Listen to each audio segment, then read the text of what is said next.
به نام خداوند جان و خرد، کز این برتر اندیشه بر نگذرد.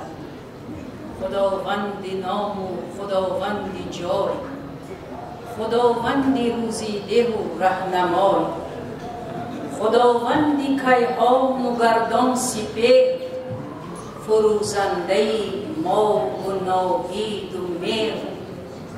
ز نام و نشان و گمان برتر است، نگارنده برشده گوهر است. ببینندگان آفریننده را، نبینی مرنجان دو بیننده را. بدین حالت و رای و جان و توان، ستود آفریننده را کی توان. سخن خرد گر سخن برگزیند همه، همون را گزیند که بیند همه. ستودن نداند کس او را چو هست، میان بندگی را بباید بس.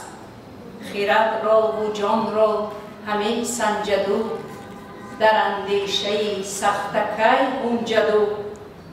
بر این آلت و رای و جان و روان، ستود آفریننده را کی توان. به هستیش باید که خستو شوی، ز گفتار بیکار یک سو شوی. پرستنده باشی و جوینده راه، به فرمانهاش ژرف کرده نگاه. توانا بود هر کی دانا بود، به دانش دلی پیر ورنا بود. از این پرده برتر سخنگاه نیست، به هستیش اندیشه را نیست.